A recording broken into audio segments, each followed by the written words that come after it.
Welcome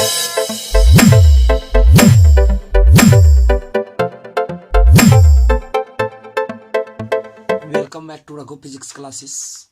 इससे previous video में हम लोग क्वेश्चन देखे थे, वह 10 क्वेश्चन तक देखे थे पेज नंबर 9 का वेक्टर का। आज क्वेश्चन नंबर 11 देखते हैं क्या कहता है।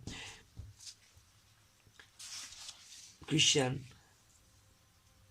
100 कोप्लेनर फोर्सेस, यानी 100 जो होता है कोप्लेनर फोर्स समतलीय फोर्स है, इच इक्वल टू 10 न्यूटन, प्रत्येक का मान 10 न्यूटन है।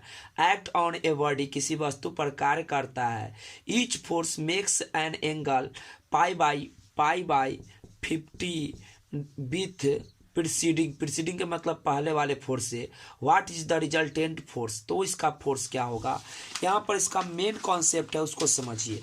यहाँ पर इस क्वेश्चन को हिंदी में एक बार पढ़े तो क्या कहता है, 10 न्यूटन के 100 समतलीय बल एक वस्तु पर कार्य करते हैं। प्रत्येक बल अपने पहले वाले बल से पाई बाई 50 का कोण बनाता है। इन बलों के कारण परिणामी होगा, इस बलों का परिणामी होगा, परिणाम निकालना है। तो सही ढंग से आपसे पूछा जाए तो ऐसा क्वेश्चन देखने के लिए सबसे पहले नंबर ऑफ 360 में भाग दीजिएगा। नंबर ऑफ 5 फोर्स है तो 5 से भाग दीजिएगा, 5 से भाग दीजिएगा। भाई देवी इसको भाग देते हैं तो 7 हाथ लगाइए, 15 72 डिग्री। अगर 72 डिग्री सभी के बीच कोण है तो इसका एफ टोटल का मान कितना होगा, 0। एफ टोटल का मान 0।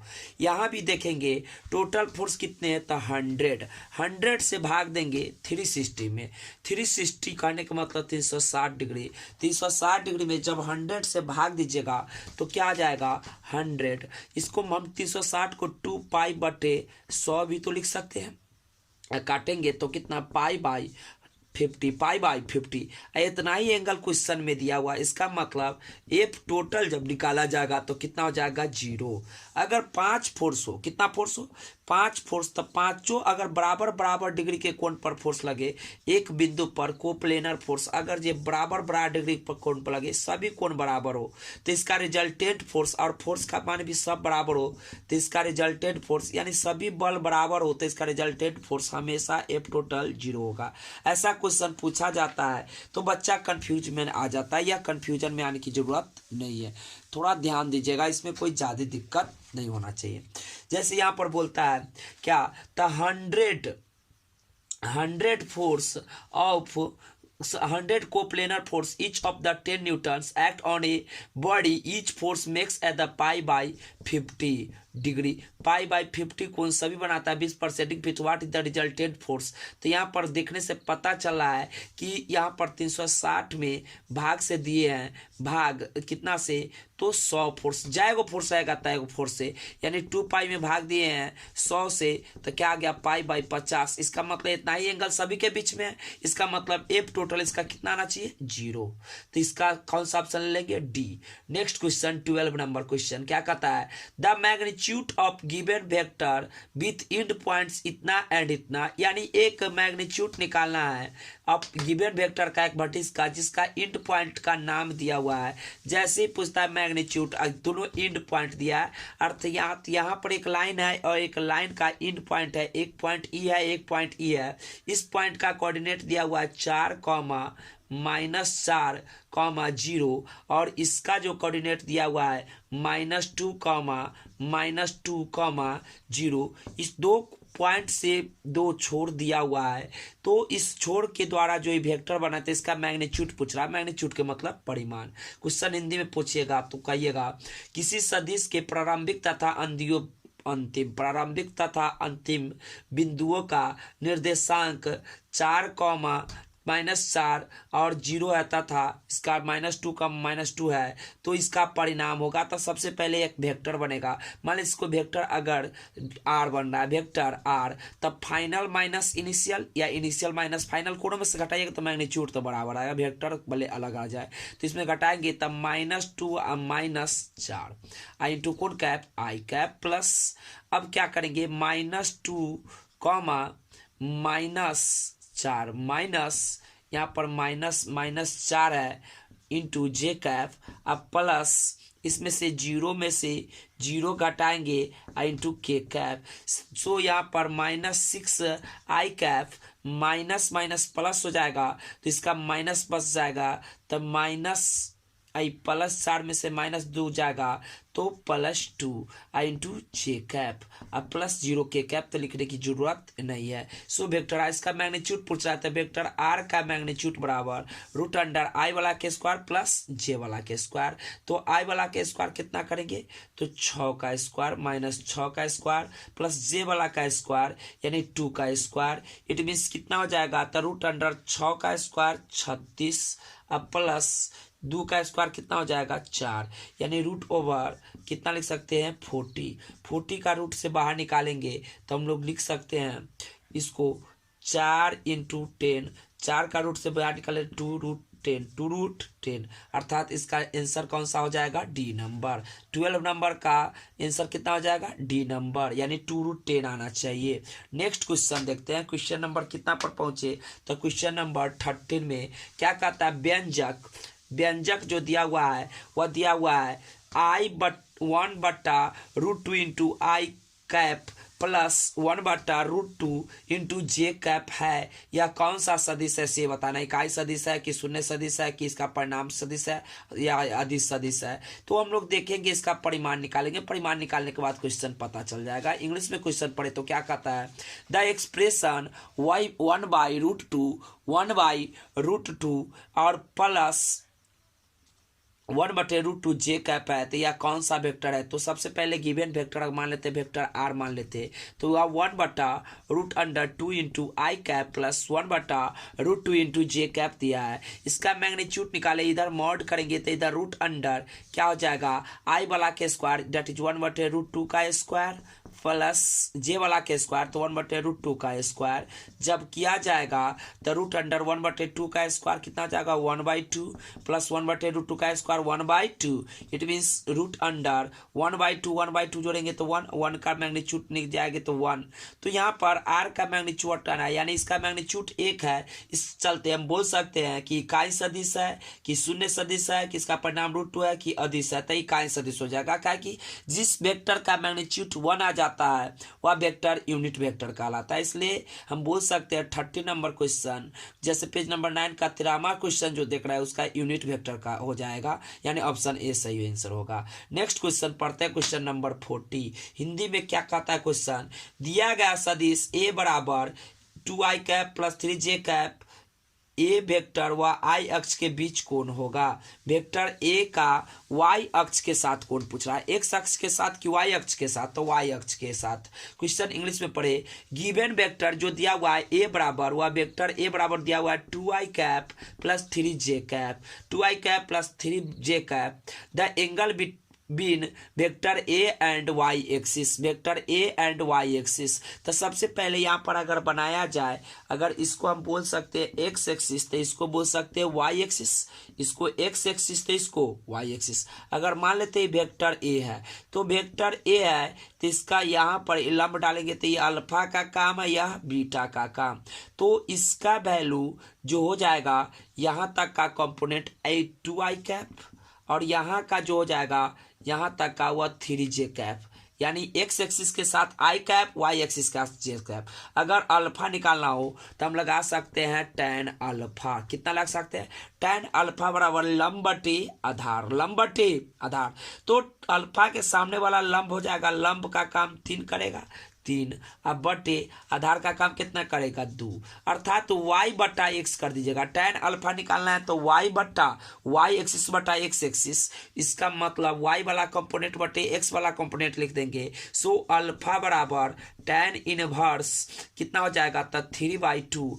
अगर यह x एक्सिस के साथ कौन पूछता है a के तब, लेकिन यहाँ पर x एक्सिस के साथ नहीं पूछ रहा है, हम लोग से पूछ रहा है y एक्सिस और a के साथ। क्वेश्चन पढ़िए ना, बोला क्या कहता है, given vector vector A 2i cap plus 3j cap the angle between vector A and Y axis, यानी वाई एक्सिस के साथ पूछा। इसका मतलब बीटा निकालना है, तो हम लोग लिख लेंगे tan बीटा।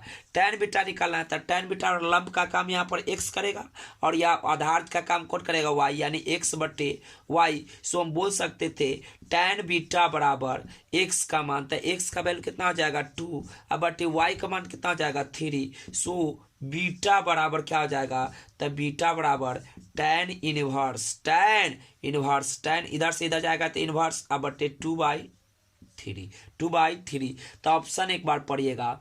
14 नंबर क्वेश्चन में दिया गया सदिश 2i cap plus 3j cap vector A है, तो ए वाई के बीच कौन होगा, तो ऑप्शन नंबर ए में है tan इनवर्स 3/2। तो अगर x एक्सिस के साथ बोलता था तो यही आंसर हो जाता, लेकिन यहाँ पर y एक्सिस के साथ है, इसलिए बी नंबर ऑप्शन लेंगे। tan इनवर्स 2/3 और साइन इनवर्स कॉस इनवर्स तो हो नहीं सकता, तो tan ए इनवर्स 2/3 हो जाएगा, यानी 2/3 ऑप्शन नंबर ले सकते हैं।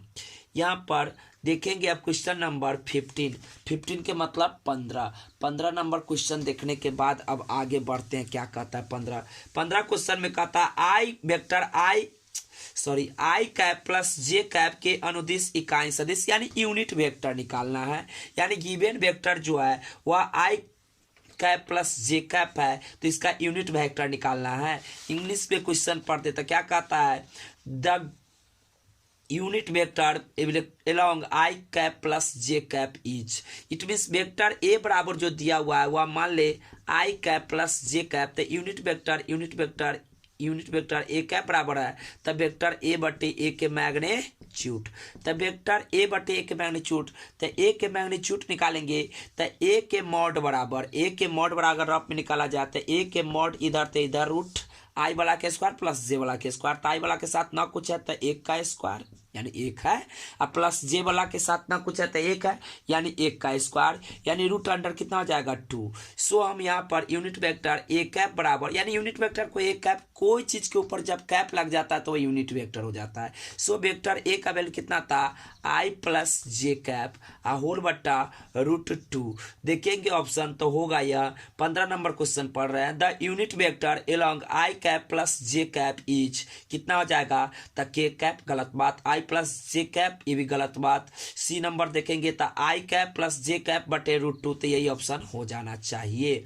तो हम लोग सी नंबर ले सकते हैं 15 नंबर क्वेश्चन का। 16 नंबर क्वेश्चन पढ़ेंगे तो क्या कहता है, ए वेक्टर इज रिप्रेजेंटेड बाई, यानी एक वेक्टर को रिप्रेजेंट किया जाता है, दर्शाया जाता है by 3i cap plus J cap plus 2k cap, 3i cap plus J cap plus 2k cap, the its length in XY plane each, यानी एक वेक्टर ए मान लेते ही दिया हुआ है 3i कैप, वेक्टर ए बराबर 3i cap plus J cap plus 2k cap दिया हुआ है। हमको कहता है its length in XY plane, तो XY प्लेन में जो लेंथ का काम करेगा वह x कंपोनेंट के कारण और y कंपोनेंट के कारण। इसका मतलब a का मैग्नीट्यूड निकालना है वह XY प्लेन में, जब मैग्नीट्यूड निकालेंगे तो रूट अंडर किसका बात करेंगे, तो खाली x और y वाला का, k वाला का बात नहीं करेंगे, यानी जेड एक्सिस वाला का नहीं बात करेंगे। तो 3 का स्क्वायर अब प्लस 1 का स्क्वायर, इट मीन्स कितना हो जाएगा 3 का स्क्वायर 9 अब प्लस 1 का स्क्वायर 1, यानी रूट अंडर 10 हो जाएगा इसका आंसर। यहाँ पर हिंदी में एक बार क्वेश्चन पढ़ देते, क्या कहता है, एक सदिश को 3i cap plus J cap plus 2 cap के द्वारा प्रदर्शित किया जाता है, एक्स वाई तल में उसकी लंबाई क्या होगा, यानी एक्स से वाई तल में काम करना है। अगर इसी जगह हमसे पूछ देता कि ए का जो मैग्नीट्यूड होगा वह वाई जेड प्लेन में कितना होता, तो क्या करते, मॉड निकालते, लेकिन एक्स वाला को छोड़ देते और वाई जेड वाला निकाल लेते, तो root under 1 square plus 2 square, तो कितना हो जाता, रूट अंडर 1 प्लस 4 बराबर रूट अंडर 5। लेकिन हमको एक्स वाई प्लेन में पूछ रहा है ना, तो एक्स वाई प्लेन में एक्स वाला को करेंगे वाई वाला का, तब टोटल मैग्नीट्यूड कितना आ जाएगा, root under 10। So option number हम सी ले सकते हैं 16 नंबर क्वेश्चन में। अब देखते हैं 17 क्वेश्चन। 17 क्वेश्चन क्या कहता है, 10 न्यूटन के 5 एक समान बल। 10 न्यूटन का कै गो बल है, 5 गो एक समान बल है जो एक बिंदु पर आरोपित किया गया तथा सभी एक ही तल में है, कोप्लेनर फोर्स है। यदि उनके मध्य का बराबर कोण है तो इसके परिणामी बल शून्य होगा। अभी थोड़ा देर पहले पढ़े थे, ऐसे इंग्लिश में भी एक बार क्वेश्चन पढ़ दे तो देख लीजिए आप लोग। क्या कहता है, 5 equal force of 10 newtons each are applied on 8 point, यानी एक पांच बराबर बल है जो 10 न्यूटन का है, प्रत्येक अप्लाइड किया जाता है एट ए पॉइंट एक बिंदु पर, and all are the lying in the one plane, सभी एक तल में है कि दो तल में, तो एक तल में है। If angle between them are equal then the resultant force will be 0। अभी बताए थे अगर 5 फोर्स है, पांचों फोर्स बराबर है और को प्लेनर है या कोण सब भी बराबर हो तो इसका एफ टोटल कितना हो जाएगा 0। चाहे कितना भी फोर्स हो, अगर सभी कोण बराबर होगा और सभी फोर्स का मैग्नीट्यूड बराबर होगा तो टोटल फोर्स हमेशा कितना होगा 0। जैसा कि अभी 11 नंबर क्वेश्चन और 17 नंबर क्वेश्चन दोनों में आंसर कितना आएगा 0, इसलिए 17 का ए हो जाएगा। अगला क्वेश्चन क्या कहता है 18 number, the angle made by the vector A बराबर I cap plus J cap will be X axis. तो ऐसा क्वेश्चन अभी थोड़ा देर पहले बनाए थे, वह बनाए थे 14 नंबर में, यानी अब 17 नंबर क्वेश्चन। 18 नंबर क्वेश्चन देखेंगे, 14 और 18 क्वेश्चन दोनों सेम है, सिर्फ समझने वाला बात है। 18 नंबर क्वेश्चन हिंदी में पढ़ देते हैं। सदिश ए बराबर I cap plus J cap द्वारा एक्स एक्सिस के साथ बनाया गया कोण। तो सबसे पहले यहाँ पर हम एक्सिस बनाएंगे, तो यह एक्स एक्सिस, यह वाई एक्सिस। यहाँ पर वेक्टर दिया हुआ है ए, मान लेते हैं, तो इसका जो दिया हुआ आई कैप प्लस जे कैप, आई कैप प्लस जे कैप, इसका मतलब वेक्टर ए का जो यहाँ पर देखा जाए तो इधर आई कैप है इधर जे कैप है। यहाँ पर लंब डालेंगे तो अल्फा निकालेंगे तो एक्स एक्सिस के साथ कौन निकल जाएगा, तो tan अल्फा बराबर लंब बटे आधार, तो लंब का काम वाई यानी वाई बट्टा आधार का काम एक्स, और वाई का मान भी जे कैप है तो 1 है, और एक्स का मान आई कैप है तो इसका मतलब 1 है, यानी tan अल्फा बराबर 1। tan अल्फा बराबर 1, तो हम लोग जानते हैं tan कितना डिग्री का मान 1 होता है, तो सो हम लोग जानते हैं 45 डिग्री, तो अल्फा बराबर कितना हो जाएगा 45 डिग्री। कितना डिग्री हो जाएगा 45 डिग्री। तो इसको समझने में कोई दिक्कत नहीं होना चाहिए। अगर इसी साथ y के साथ भी बोलता तो ये भी 45 हो जाएगा, तो ये भी कितना होगा 45। ऐसे भी देख सकते हैं दोनों बराबर बल है कि अलग अलग है, तो दोनों के बीच में ही होगा, इसलिए जितना एंगल इधर इतना एंगल इतना, टोटल कितना डिग्री 90 डिग्री। ऐसे भी बता सकते थे। अर्थात 18 नंबर क्वेश्चन का आंसर कितना डिग्री होगा 45 की 90 डिग्री, तो 45 अल्फा के साथ एक्स एक्सिस के साथ जो एंगल बना अल्फा 45 डिग्री। यहाँ पर बीटा भी निकालते तो उतना ही आता, लेकिन हमसे अल्फा पूछ रहा था तो अल्फा बताए हैं। देखते हैं please next question. Page number हम लोग पहुंचे हैं, हिंदी मीडियम में देखा जाए तो पेज नंबर 10 पर पहुंच चुके हैं। इंग्लिश मीडियम में देखा जाए तो पेज नंबर अभी 9 पर है। वेक्टर में हम लोग क्वेश्चन पढ़ते हैं 90 नंबर। एनी वेक्टर इन आर्बिट्री डायरेक्शन, एनी वेक्टर इन आर्बिट्री डायरेक्शन यानी कोई भी सदिश है जो आर्बिट्री स्वेच्छापूर्ण दिशा में है, can be always replace by the 2 और 3 यानी 2 या 2 से अधिक 3 सदिश के द्वारा रिप्रेजेंट किया जाता है। Option A parallel vector will have the original vector as the their resultant, गलत बात। Mutually perpendicular vectors which have the orthogonal vector original vector as their resultant, ये भी गलत बात। ऑप्शन नंबर अब पढ़ते हैं क्या है, तो हम लोग लेते हैं option number D. Option number C, तो ऑप्शन नंबर क्या कहता है, arbitrary vectors which have the original vectors as their resultant, तो ऑप्शन नंबर सी हो जाएगा। 19 का कितना ले लीजिएगा सी। चलिए या हिंदी में एक बार क्वेश्चन पढ़ देते हैं क्या कहता है। कोई सदिश किसी स्वेच्छ दिशा में 2 या 2 से 3 सदिश द्वारा व्यक्त किया जा सकता है, दर्शाया जा सकता है, तो इसका फ्री वेक्टर होगा, यानी फ्री वेक्टर के रूप में देखना है। तो हम क्वेश्चन देखते हैं थोड़ा। कोई सदिश किसी श्रेष्ठ दिशा में 2 या 3 सदिश द्वारा प्रतिस्थापित किया जाता है तो वे सदिश होंगे समांतर सदिश जिसका परिमाण मूल सदिश होगा, परस्पर लंबा सदिश जिसका परिणाम मूल सदिश होगा, श्रेष्ठ सदिश जिसका परिणाम भी मूल सदिश होगा। सदिश का पृथक करना संभव नहीं है, तो ऑप्शन नंबर सी ले लेंगे। उसके बाद है क्वेश्चन नंबर 20 नंबर क्वेश्चन क्या कहता है, पेज नंबर 10 पर बात करें हिंदी और इंग्लिश दोनों में। तो एंगुलर मोमेंटम कैसा राशि है, a scalar quantity, A polar vector, और उसके बाद and axial vector, none of this. तो क्या हो जाएगा, एक्सियल वेक्टर। एंगुलर मोमेंटम कैसा वेक्टर है, तो एक्सियल वेक्टर है यानी अक्षीय सदिश है। कोई पूछ देगा कोणीय संवेग क्या है, सदिश है कि अदिश है कि ध्रुवीय सदिश है कि अक्षीय सदिश है कि उपयुक्त में से कोई नहीं, तो अक्षीय सदिश है। क्वेश्चन नंबर 21 देखेंगे क्या कहता है, निम्न में से कौन सी राशि सदिश राशि है। निम्न में से कौन सा सदिश राशि है, दाब तो अदिश है, पृष्ठ तनाव ये भी अदिश है, जड़त्व गुण ये भी अदिश है, तो उपयुक्त में से कोई नहीं, यानी इसमें से कोई सदिश राशि नहीं है। इन इंग्लिश क्वेश्चन पढ़ा जाए तो क्या कहता है, विच ऑफ फॉलोइंग इज वेक्टर, निम्न में से कौन सदिश है, प्रेशर नहीं है वेक्टर।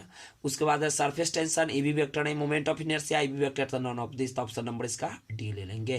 क्वेश्चन नंबर हम लोग देखेंगे 22।